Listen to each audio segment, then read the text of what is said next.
हिंदुओं को नुकसान पहुंचाने का तुम्हें बहुत बड़ा खामियाजा भुगतना पड़ेगा। एक एक बांग्लादेशी को यहां से पकड़ के निकालो, 48 घंटे तो निकल यहां से, वरना इनको बहुत मंदिर तोड़ने का शौक है। अभी रुक जाओ बेटा, मैं तोड़वाता हूं तुमसे मंदिर। Your country will be perpetually destabilized. Indian army will go inside and attack you. I hope it does, I sincerely hope it does. जिन लोगों ने तुम्हें सपोर्ट करा ना, वो खुद को सपोर्ट नहीं कर सकते।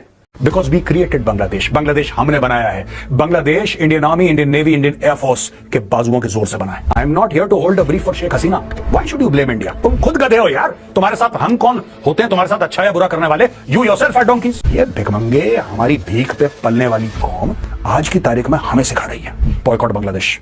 बांग्लादेश के लोग भारत से नफरत क्यों करते हैं? ये एक ऐसा सवाल है जो आपके माइंड में भी जरूर होगा, और हमारे अक्सर कमेंट सेक्शन में ये क्वेश्चन आता है जब बांग्लादेश के बारे में वीडियो बनाई जाती है, या फिर बांग्लादेश और भारत के जो हालात चल रहे हैं उन पर जब कोई बात होती है, तो जरूर ये क्वेश्चन आता है कि बांग्लादेश और भारत की तो एक लंबी हिस्ट्री रही है।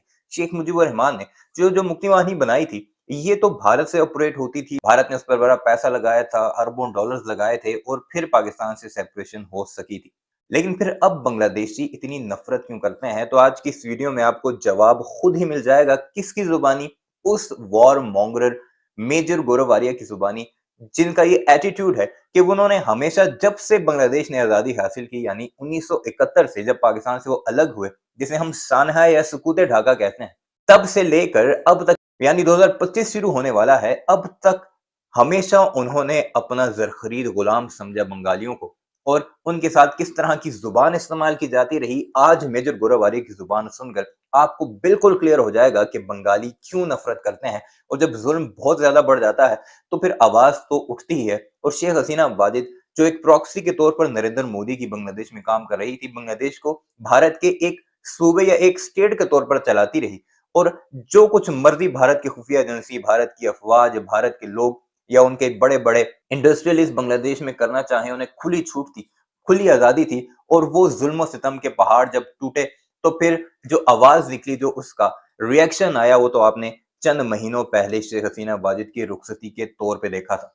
अब जरा धमकियां मुलाहिजा कीजिए, कुत्ता, गधा और न जाने क्या क्या अल्फाज बंगालियों के लिए इस्तेमाल कर रहा है ये मेजर गौरव आर्या। जरा मुलाहिजा कीजिए, आपको जरूर आज की इस वीडियो में वो जवाब मिल जाएगा। लेकिन आगे बढ़ने से पहले चैनल को जरूर सब्सक्राइब कीजिएगा, कमेंट सेक्शन में अपनी राय का इजहार जरूर कीजिएगा, और ये भी जरूर बताइएगा कि कौन से शहर से आप हमारी ये वीडियो देख रहे हैं।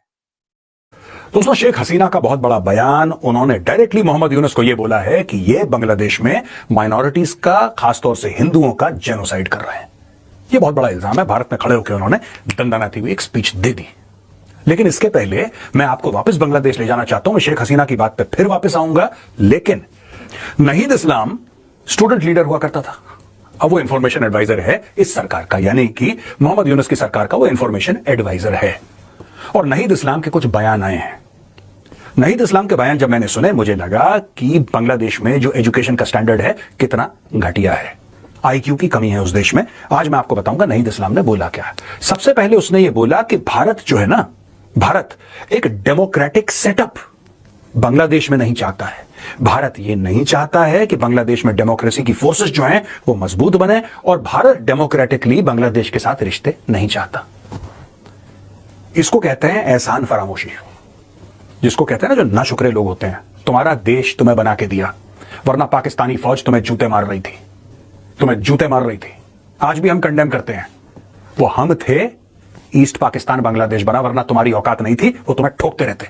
Because we created Bangladesh. Bangladesh हमने बनाया है। Bangladesh Indian army, Indian navy, Indian air force के बाजुओं के जोर से बना है। तुम्हारी घटिया हरकतों के जोर से नहीं बना हुआ, पहली चीज। दूसरी चीज, डेमोक्रेसी पसंद तुम खुद नहीं हो। You said that India does not want democracy in Bangladesh. You killed the person who was the first prime minister of Bangladesh. Sheikh Mujibur Rahman को किसने मारा? इंडिया ने मारा, तुम्हारी फौज ने मारा। तुम्हारी फौज इतनी घटिया फौज है बांग्लादेश आर्मी। बांग्लादेश आर्मी ने 10 दिन के अंदर 3 बार कू करी। You had multiple coups. तुम्हारा तो पाकिस्तान से भी ज्यादा बेड़ा गर्क है। 10 दिन के अंदर 3 बार, कभी कोई कर्नल, कभी कोई ब्रिगेडियर, जो चलता फिरता मैं राष्ट्रपति, टक। तीसरा पॉइंट, शेख हसीना अच्छी है या बुरी? You elected Sheikh Hasina. You elected Sheikh Hasina. देखो, यह कहना कि साहब जब यहां पे स्टूडेंट की मुहिम चली थी, स्टूडेंट्स के प्रोटेस्ट चले थे, राइट, तो दिल्ली और कलकत्ता के स्टूडेंट्स ने हमें बड़ा सपोर्ट करा था, वो गधे हैं। वो गधे हैं जिसने सपोर्ट करा था। They don't know half of the things that they do. और भारत में मैं आपको बताता हूं, जब स्टूडेंट प्रोटेस्ट करते हैं, मैं ये नहीं कह रहा कि सारे प्रोटेस्ट गलत हैं, कई स्टूडेंट्स के सही प्रोटेस्ट भी होते हैं, लेकिन कई ऐसे प्रिविलेज्ड एंड एंटाइटल्ड किस्म के स्टूडेंट्स हैं in some of the institutions, मैं उनका नाम नहीं लूंगा, they feel it is in keeping with fashion to go out and protest needlessly. ये ऐसे गधे हैं जिन्होंने जब सिटीजनशिप अमेंडमेंट एक्ट सीए लाने की बात करी सरकार ने, इन्होंने बोला कि साहब मुसलमानों को निकाल देंगे देश से। दिमाग देखिए। तो भैया प्लीज, जिन लोगों ने तुम्हें सपोर्ट करा ना, वो खुद को सपोर्ट नहीं कर सकते। अगर उनकी फीस माफ ना हो, मैंने एक को बोला था बहुत पहले कि तुम्हारे यहां समोसे कितने के आते हैं, उसने बोला साहब 10 रुपए का एक। मैंने बोला असली दाम 20 रुपए का है, तुम सब्सिडी पे समोसा खा रहे हो बेटा, तुम्हारा समोसा खरीदने की औकात नहीं है। फॉरगेट अबाउट योर प्रोटेस्ट क्या है यार। स्टूडेंट पॉलिटिकल अवेकनिंग, ये नाइद इस्लाम बोल रहा है, स्टूडेंट पॉलिटिकल अवेकनिंग। क्या पॉलिटिकल पढ़ाई करो, अच्छे नंबर लाओ, कॉम्पिटिटिव एग्जाम्स में जाओ, कोई स्टार्टअप लगाओ। क्या स्टूडेंट पॉलिटिकल अवेकनिंग इतनी घटिया चीज है student political awakening? We want you to study, please. Parents are giving their hard earned money for you to study, not to have this bloody political awakening. What is political awakening? Students की political awakening. और तुमने क्या उखाड़ लिया बेटा political? मैं India के student से भी कह रहा हूं, तुम लोगों ने क्या उखाड़ लिया पॉलिटिकल अवेकनिंग के? अच्छे नंबर लाओ यार, नौकरी करनी है नौकरी करो, एकेडमिक्स में जाना है एकेडमिक्स में जाओ, अगर तुम्हें रिसर्च करनी है रिसर्च करो, स्टार्टअप खोलना स्टार्टअप खोलो, काम करो ना यार। जिस काम के लिए तुम्हारे मां बाप पैसे खर्च कर रहे हैं, सरकार पैसे खर्च कर रही है, वो काम करो। स्टूडेंट अवेकनिंग करनी है इनको। इंडिया साजिश कर रही है इनके खिलाफ बांग्लादेश में। इंडिया नहीं चाहती, हमारे चाहने ना चाहने से क्या होता है? जब तुमने शेख मुजीबुर रहमान को गोली मारी, वो इंडिया चाहती थी। जब तुम्हारे 2-2 कौड़ी के जर्नल इन्होंने तुम्हारी सरकारें गिराई, वो इंडिया चाहती थी। I am not here to hold a brief for Sheikh Hasina, मुझे कोई फर्क नहीं पड़ता शेख हसीना से, लेकिन मैं एक बात बताना चाहता हूं, why should you blame India? Look within, अपने अंदर देखो, अपने अंदर इंप्रूवमेंट लाओ। This ladies and gentleman is called the externalization of threat. ये कॉन्सेप्ट है कि जो भी है बाहर का हाथ है जो हमारे साथ गलत। तुम खुद गधे हो यार, तुम्हारे साथ हम कौन होते हैं तुम्हारे साथ अच्छा या बुरा करने वाले? You yourself are donkeys. तुम खुद गधे हो, तुम खुद गधे हो यार, तुम्हारे खुद बस का नहीं है कुछ, तुम कर लो ना यार। किसने मना करा है तुम्हें? किसने मना करा? Who has said that, who has stopped you? India does not want. ये नाइद इस्लाम कह रहा है इंडिया डज नॉट। इंडिया के वांट ना वांट करने से क्या होता है? I want to ask Bangladesh is this, how does it matter if India wants और India does not want? How does it matter? Are we in a position to influence? आप ये कहते हो कि शेख हसीना प्रो इंडिया थी। अगर इंडिया का इतना इन्फ्लुएंस होता बांग्लादेश के अंदर, तो शेख हसीना आज भी फिर प्रधानमंत्री रहती। If your statement of India supporting Sheikh Hasina was true, फिर तो शेख हसीना रहनी थी। आपने उसको निकाल दिया, आपकी मर्जी, आपकी मर्जी यार, आपने उसको निकाल दिया, हमने तो कुछ नहीं बोला। इंडिया ने कुछ बोला है? इंडिया ने कुछ बोला है? पर यार एक बात बताओ, जब वहां पे तुम हिंदुओं को मारोगे, वहां पे जब तुम हिंदुओं को मारोगे, जहां पे तुम हमारे मंदिर तोड़ोगे बांग्लादेश के अंदर, तो फिर यहां का हिंदू बोलेगा और तुम उसको रोक नहीं पाओगे।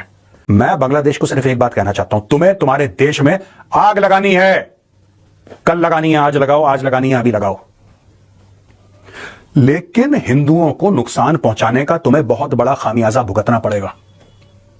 Your country will be perpetually डिस्टेबलाइज्ड।